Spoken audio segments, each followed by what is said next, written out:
Bismillahirrahmanirrahim. Assalamualaikum warahmatullahi wabarakatuh. Baiklah, hari ini kita akan melanjutkan materi terakhir, yaitu untuk saat ini kita akan membahas tentang teori permintaan. Materinya adalah yang pertama nanti kita akan bahas tentang pengantar, yang kedua fungsi permintaan pasar, dan yang ketiga adalah elastisitas. Permintaan itu merupakan jumlah barang dan jasa yang akan dibeli oleh konsumen pada periode waktu dan keadaan tertentu. Periode waktu di sini yang kita gunakan bisa kita menghitungnya itu harian, bisa mingguan, bulanan, bahkan tahunan. Sedangkan untuk keadaan tertentu yang bisa berpengaruh pada permintaan adalah harga barang, baik nanti harga barang itu sendiri, harga barang lain yang terkait, baik yang hubungannya komplementer maupun yang substitusi, pendapatan seorang konsumen, ekspektasi seorang konsumen terhadap harga di masa mendatang, preferensi konsumen, dan biaya iklan yang dikeluarkan oleh perusahaan. Dalam pembuatan keputusan manajerial, titik perhatian utama adalah pada permintaan pasar, yakni penjumlahan dari semua permintaan individu yang berada pada satu pasar. Nah, kita lihat ilustrasi permintaan pasar, di mana di dalam pasar ini itu ada dua konsumen. Yang pertama adalah permintaan individu A, yang kedua adalah permintaan individu B. Kita mulai dari permintaan rumah tangga atau individu A, di mana pada saat harga $3, rumah tangga A tadi hanya mampu membeli sebesar 4 unit. Sedangkan pada saat harganya $4, permintaannya atau jumlah yang diminta turun, yaitu dari 4 menjadi 3 unit. Sedangkan untuk permintaan rumah tangga B pada harga $3, rumah tangga B bersedia atau mampu meminta sebesar 6 unit. Sedangkan pada saat harga naik menjadi $4, rumah tangga B itu mampu membeli sejumlah 4 unit.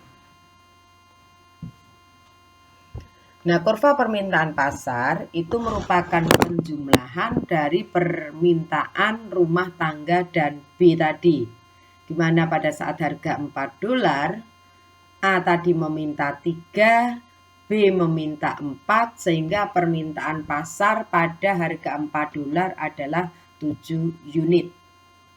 Sedangkan untuk permintaan pasar pada saat harga $3, kita jumlahkan, yaitu permintaan rumah tangga A 4 unit, B 6 unit, sehingga permintaan pasarnya ada 10 unit. Jadi seperti tadi yang kita sampaikan, bahwa permintaan pasar itu merupakan penjumlahan dari permintaan individu-individu yang berada pada satu pasar. Sedangkan fungsi permintaan pasar itu menunjukkan hubungan antara jumlah produk yang diminta, itu biasanya kita tuliskan pada sumbu horizontal, dengan semua faktor yang mempengaruhi permintaan tersebut, itu yang biasanya kita gambarkan pada sumbu vertikal.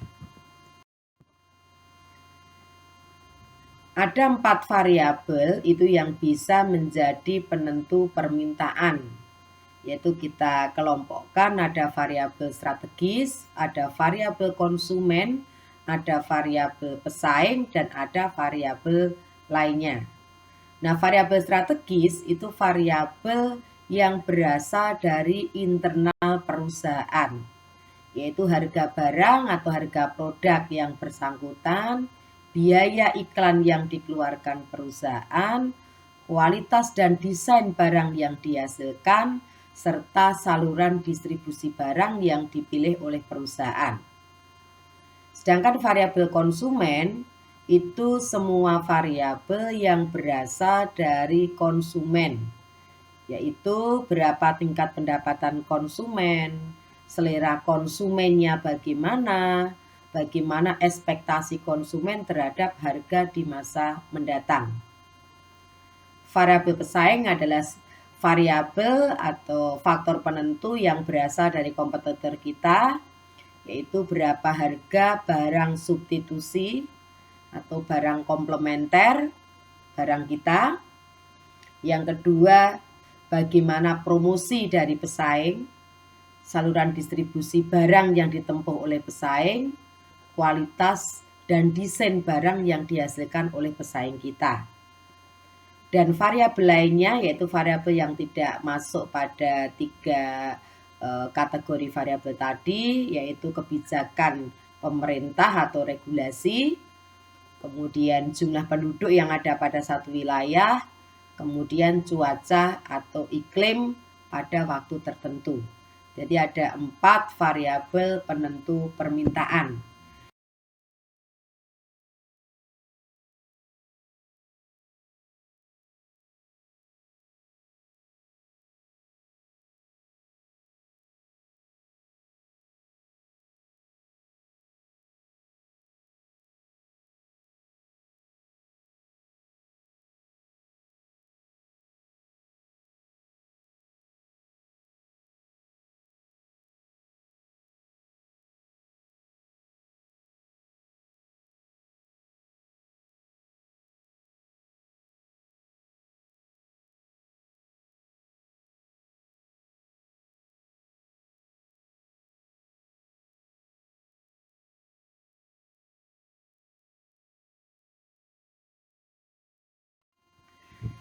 Kemudian kita masuk yaitu pada fungsi permintaan, yaitu hubungan antara jumlah produk yang diminta atau kita lambang notasikan sebagai X, itu merupakan fungsi dari harga produk X, harga barang pesaing, ekspektasi konsumen terhadap perubahan harga, pendapatan konsumen, selera dan preferensi konsumen, serta biaya iklan. Misal, Q sama dengan min 3P plus 1,5Y plus 0,05 penduduk plus 1500C plus 0,05I. Di mana P adalah harga barang, Y pendapatan, PEN adalah jumlah penduduk, C indeks kredit, I adalah biaya iklan. Jika kita interpretasikan, permintaan akan mobil akan turun sebesar 3 unit jika terjadi kenaikan harga rata-rata sebesar 1 juta rupiah. Permintaan mobil akan naik sebesar 1,5 unit jika terdapat kenaikan disposable income sebesar 1 juta rupiah. Permintaan akan mobil akan naik sebesar 0,05 unit jika terdapat tambahan jumlah penduduk sebesar 1 orang. Permintaan mobil akan naik sebesar 1.500 unit jika indeks ketersediaan kredit naik sebesar 1. Dan permintaan akan mobil akan naik sebesar 0,05 unit jika ada tambahan biaya iklan sebesar 1 juta rupiah. Itu adalah kalau kita interpretasikan fungsi permintaan yang telah kita sampaikan tadi. Kalau kita lihat taksiran permintaan industri akan mobil, di mana variabel independennya itu ada 5, yaitu harga rata-rata, disposable income, penduduk, indeks kredit, dan pengeluaran iklan. Di mana untuk taksiran nilai untuk tahun depan untuk variabel harga rata-rata 10 juta, disposable income-nya 20 juta, penduduknya ada 100 juta, indeks kreditnya 4, pengeluaran iklannya 100 juta. Di mana parameter ini sudah ditentukan oleh perusahaan. Untuk harga rata-rata negatif 3, disposable income 1,5, penduduknya 0,05, indeks kreditnya 1.500, pengeluaran iklannya 0,05. Nah, kita bisa mencari taksiran permintaan total dalam unit, yaitu kita kalikan antara kolom kedua dengan kolom ketiga. Di mana kolom 2, 3 jika kita kalikan ketemu negatif 30 juta. Kemudian disposable income-nya 30 juta, penduduknya 5 juta, indeks kreditnya ketemu 6.000, pengeluaran iklannya 5 juta. Jika pada kolom 4 dalam tabel ini kita jumlahkan, itu menunjukkan taksiran permintaan industri akan mobil, di mana kita ketemukan taksiran totalnya adalah 10.006.000 unit mobil.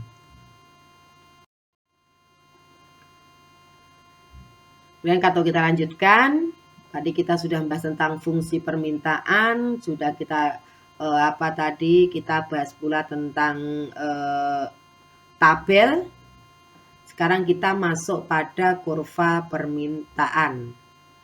Kurva permintaan itu merupakan bagian dari fungsi permintaan yang menunjukkan hubungan antara harga produk dengan jumlah produk, di mana variabel lain ceteris paribus. Kurva permintaan ini kita gambarkan melalui grafik, dan semua variabel independen kecuali harga produk kita anggap tetap. Jadi kalau kita lihat lagi pada tabel yang tadi kita cari pada slide 9, itu yang menunjukkan hubungan antara harga mobil dengan jumlah mobil yang diminta.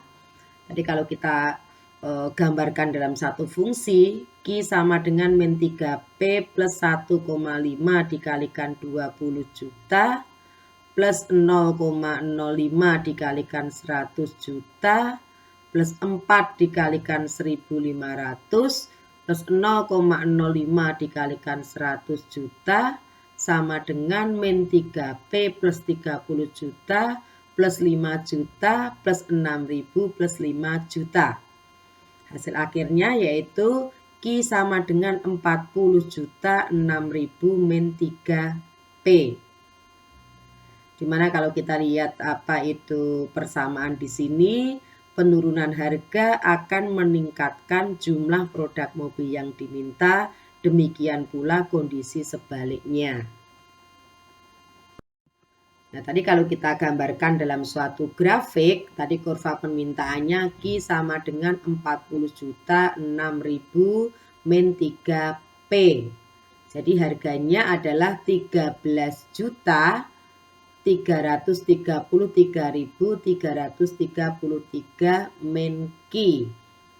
Itu yang berasal dari 40 juta 6.000 kita bagi dengan negatif 3. Tuh, kalau kita gambarkan pada sumbu vertikal adalah harga dalam juta, di mana pada saat harganya 13.333.333 itu kuantitas atau jumlah yang diminta itu per tahunnya ada 40 juta 6.000. Satu perusahaan harus dituntut itu memiliki informasi yang baik dan layak tentang fungsi permintaan akan produknya, agar perusahaan dapat membuat keputusan operasional yang efektif, baik untuk jangka panjang maupun jangka pendek. Perusahaan harus mengetahui pengaruh perubahan harga terhadap permintaan akan produknya, agar dapat menentukan atau mengubah kebijakan harganya. Kemudian materi selanjutnya adalah materi elastisitas. Jadi salah satu ukuran derajat kepekaan yang sering digunakan dalam analisis permintaan adalah elastisitas, yaitu persentase perubahan kuantitas yang diminta sebagai akibat dari perubahan nilai salah satu variabel yang menentukan permintaan sebesar 1%. Elastisitas itu bisa kita ketemukan dari persentase perubahan Q dibagi dengan persentase perubahan X atau sama dengan delta Q per Q dibagi delta X per X. Atau bisa kita sederhanakan lagi menjadi delta Q per delta X dikalikan X per Q. Di mana Q merupakan jumlah barang yang diminta, X adalah variabel dalam fungsi permintaan, delta menunjukkan jumlah perubahan variabel tersebut, dan setiap variabel independen dalam fungsi permintaan itu memiliki satu elastisitas. Kemudian dari elastisitas tadi akan bisa kita hitung melalui elastisitas titik dan melalui elastisitas busur. Elastisitas titik atau point elasticity itu mengukur elastisitas pada suatu titik tertentu, sedangkan elastisitas busur itu mengukur elastisitas rata-rata pada suatu kisaran atau ring tertentu dari sebuah fungsi. Jadi kalau dari slide sebelumnya tadi, suku pertama dari persamaan delta Q per delta X adalah suatu taksiran hubungan marginal antara Q dengan X. Jadi suku tersebut yaitu delta Q per delta X jika dikalikan dengan suku kedua X per Q itu sama dengan elastisitas. Pada limitnya jika X sangat kecil maka delta Q per delta X sama dengan turunan parsial dari Q terhadap X. Hubungan marginal yang tepat pada suatu titik tertentu dalam fungsi tersebut digunakan dalam persamaan elastisitas titik tersebut. Delta titik sama dengan turunan parsial Q terhadap X kita kalikan X per Q. Jadi kalau kita perhatikan atau kita lihat lagi pada slide 11 tadi, jadi kita menggunakan fungsi permintaan akan mobil, kita analisis derajat kepekaan permintaan mobil terhadap perubahan biaya iklan. Elastisitas titik dari iklan pada permintaan mobil sebesar 10.006.000 unit mobil. Elastisitas titik iklannya yaitu turunan parsial Q terhadap iklan dikalikan iklan per Q. Tadi turunan parsial dari fungsi permintaan terhadap iklan adalah sebesar 0,05 dengan biaya iklannya 100 juta. Maka elastisitas titiknya adalah 0,05 dikalikan 100 juta per 10.006.000. Kita ketemukan 0,4997 dan kita bulatkan menjadi 0,5. Hal tersebut menunjukkan bahwa perubahan 1% biaya iklan akan menyebabkan perubahan jumlah mobil yang diminta sebesar 0,5%. Kemudian jika biaya iklan kita turunkan menjadi 50 juta, variabel lain ceteris paribus tidak berubah. Nanti akan kita lihat apakah hasil elastisitas iklannya itu akan tetap atau mengalami satu perubahan. Kita dengan biaya iklan 100 juta, jumlah permintaan mobil sebanyak 10.006.000 unit, perubahan biaya iklan menjadi 50 juta, berarti 50 juta dikalikan 0,05, yaitu tadi parameter dari iklan tadi, kita ketemukan negatif 2.500.000. Sehingga jumlah permintaan mobil itu juga berkurang 2.500.000, yaitu 10.006.000 dikurangi 2.500.000, jumlah permintaan mobil menjadi 7.506.000 unit.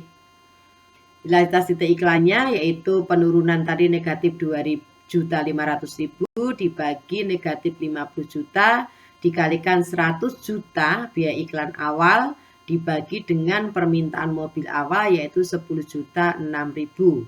Ketemu angka 0,4997 atau kita bulatkan menjadi 0,5. Nah, sekarang akan kita hitung kasus sebaliknya yaitu jika biaya iklan naik dari 50 juta menjadi 100 juta. Elastisitas iklannya jadi ada kenaikan jadi positif 2.500.000 dibagi 50 juta. Yaitu jumlah kenaikannya tadi dikalikan dengan 50 juta dibagi 7.506.000. ketemu angka 0,67. Jadi nilai elastisitas tadi berbeda karena elastisitas itu sifatnya tidak konstan, tetapi akan berubah sesuai dengan nilai variabel yang berbeda. Jadi jika nilai variabelnya berubah, maka elastisitasnya juga akan berubah. Elastisitas iklan 0,67 merupakan data titik di mana biaya iklan sebesar 50 juta dan jumlah yang diminta sebanyak 7.506.000 unit mobil. Nah, sekarang kalau kita menghitungnya menggunakan elastisitas busur. Elastisitas busur digunakan untuk menghitung elastisitas rata-rata untuk perubahan inkremental, atau yaitu jika perubahannya relatif besar sebagai lawan dari perubahan marginal. Jadi perubahan marginal tadi adalah yang kita katakan tadi sebagai elastisitas titik. Persamaan elastisitas busur yaitu perubahan Q dibagi rata-rata Q dibagi perubahan X dibagi rata-rata X, atau Q2 min Q1 dibagi Q2 plus Q1 per 2 dibagi X2 min X1 dibagi X2 plus Q1 per 2. Itu kita sederhanakan menjadi delta Q per Q2 plus Q1 dibagi 2 dibagi delta X per X2 plus X1 dibagi 2. Atau sama dengan delta Q per delta X dikalikan X2 plus X1 dibagi Q2 plus Q1. Elastisitas busur untuk biaya iklan dari 50 juta menjadi 100 juta adalah delta Q, jadi perubahan kuantitanya, dibagi delta I, perubahan biaya iklannya, dikalikan I2 plus I1 dibagi Q2 plus Q1. Tadi delta Q-nya tadi berubah 2.500.000 dibagi besarnya perubahan biaya iklan yaitu 50 juta. Kita kalikan dengan 50 juta ditambah 100 juta dibagi 7.506.000 ditambah 10.006.000. Sehingga kita ketemukan negatif 2.500.000 dibagi negatif 50 juta dikalikan 150 juta dibagi 17.512.000. Kita ketemukan elastisitas busur nilainya adalah 0,428. Jadi perubahan biaya iklan rata-rata sebesar 1% dalam kisaran 50 juta menjadi 100 juta akan menyebabkan perubahan permintaan mobil sebesar 0,428%.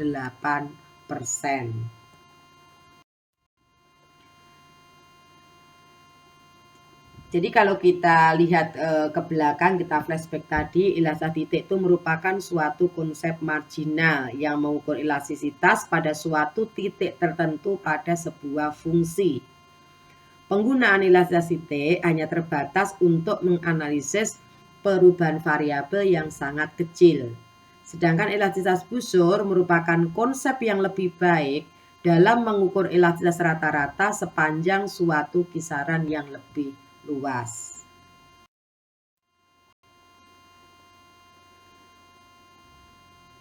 Sedangkan elastisitas harga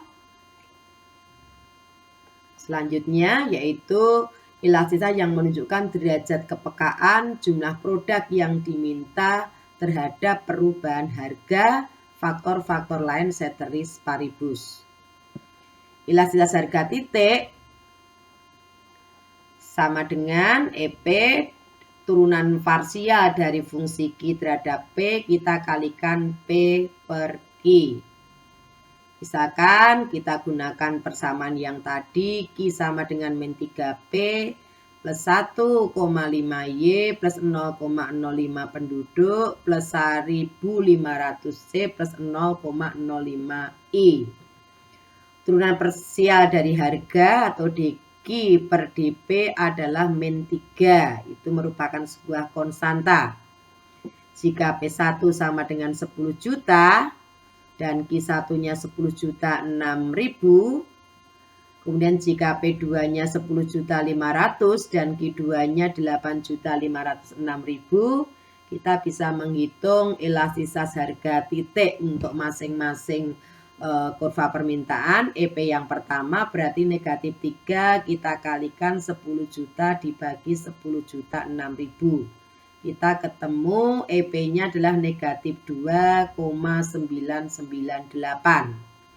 Sedangkan elastisitas harga titik yang kedua adalah negatif 3, kita kalikan 10.500.000 dibagi 8.506.000. Kita ketemukan angka yaitu negatif. Jadi masih lanjutan lihat harga tadi. Jadi pada kurva permintaan pertama 1% kenaikan 10 juta mengakibatkan penurunan kuantitas yang diminta sebesar 2,998%. Sedangkan pada tingkat harga yang 10.500.000, 1% kenaikan harga akan mengakibatkan penurunan kuantitas yang diminta sebesar 3,7%. Elastisitas harga akan berubah-ubah sepanjang sebuah kurva permintaan kalau kita menggunakan elastisitas. Jika kita gunakan rumus elastisitas busur, persamaan menjadi 8.506.000, kita kurangi 10.006.000 dibagi 10.500.000 dikurangi 10 juta. Kita kalikan 10.500.000, jadi biaya tadi, harganya tadi naik 500.000 ditambah dengan 10 juta dibagi dengan permintaan awalnya dan permintaan sesudahnya, atau dibalik sama saja, yaitu 8.506.000 ditambah 10.006.000. Sehingga kita ketemukan negatif 1.500.000 dibagi 500.000, kita kalikan 20.500.000 dibagi 18.512.000. Kita ketemukan nilai elastisitas busurnya yaitu negatif 3,32. Jika kita interpretasikan, hal ini berarti secara rata-rata 1% perubahan harga akan menyebabkan perubahan kuantitas yang diminta sebesar 3,32% pada tingkat harga antara 10 juta sampai dengan 10.500.000. Kemudian jika kita cari hubungan antara elastisitas harga dengan penerimaan, jadi aspek penting dari konsep elastisitas harga adalah bahwa konsep tersebut memberikan suatu ukuran yang sangat berguna untuk mengetahui seberapa besar pengaruh perubahan harga terhadap penerimaan. Jika kita memiliki suatu taksiran elastisitas harga yang baik, kita akan bisa menaksir secara tepat total revenue yang disebabkan oleh terjadinya perubahan harga. Nah, kisaran elastisitas harga itu berkisar, yaitu jika elastisitas harganya lebih besar dari 1, maka permintaannya termasuk permintaan yang elastis, di mana kenaikan harga akan menurunkan total revenue, sedangkan penurunan harga akan menaikkan total revenue. Elastisitas uniter itu jika kita ketemukan elastisitas harganya sama dengan 1, di mana total revenue tidak akan terpengaruh oleh perubahan harga. Permintaan inelastis itu bisa terjadi jika elastisitas harga nilainya kurang dari 1, di mana kenaikan harga menyebabkan total revenue-nya itu naik, penurunan harga menurunkan total revenue. Nah, dalam elastisitas harga itu nilainya itu akan ada tanda negatif. Jadi kita abaikan tanda negatif dalam elastisitas harga, karena tanda negatif itu menunjukkan bahwa antara harga dengan jumlah yang diminta memiliki satu hubungan yang terbalik atau berlawanan arah. Kemudian ada beberapa faktor penentu dari elastisitas harga, yaitu ada permintaan industri. Kalau kita lihat, kemudian ada juga permintaan perusahaan. Dalam permintaan industri, sering ada pertanyaan mengapa elastisitas harga suatu produk lebih tinggi dari produk lainnya. Jadi alasannya yang pertama adalah seberapa jauh suatu barang itu dianggap sebagai kebutuhan pokok.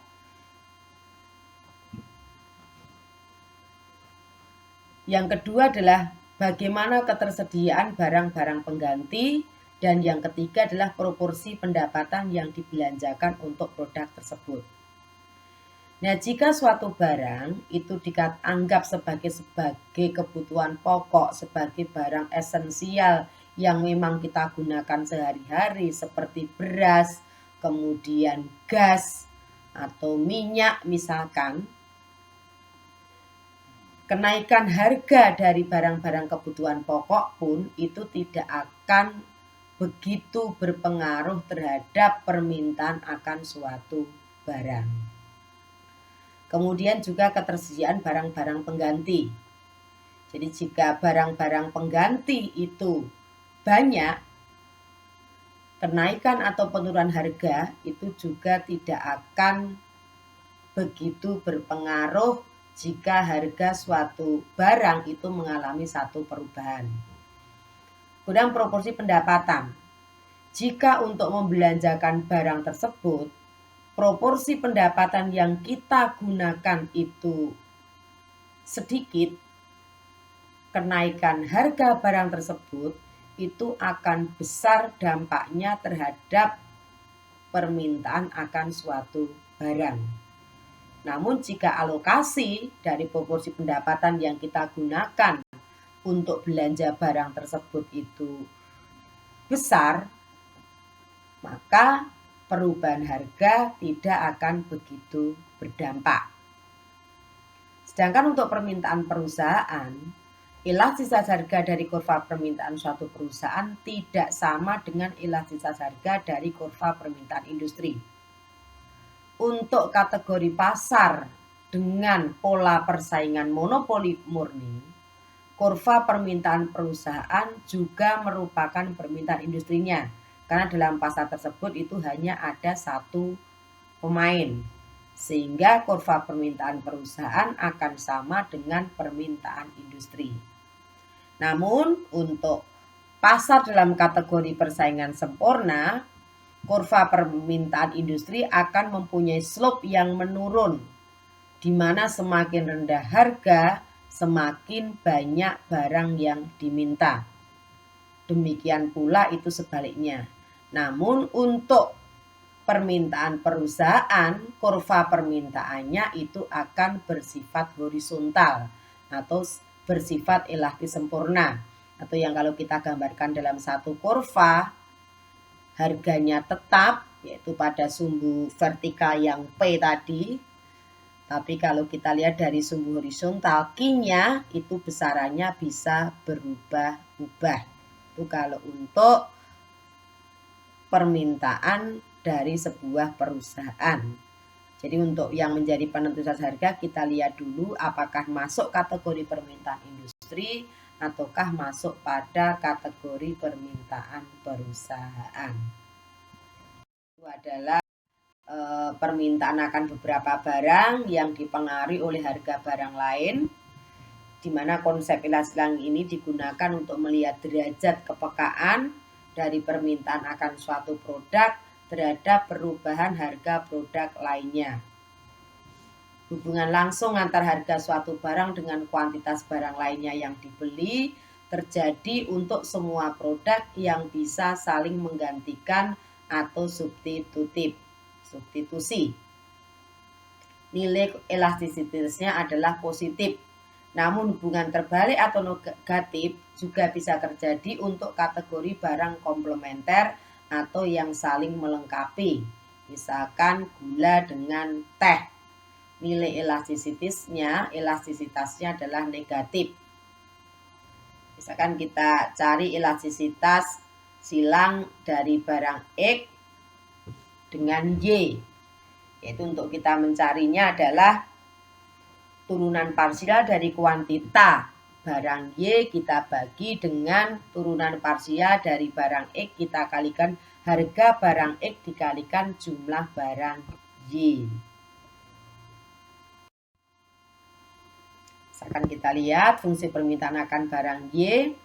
QY merupakan fungsi dari PY, PX, PW, PZ income.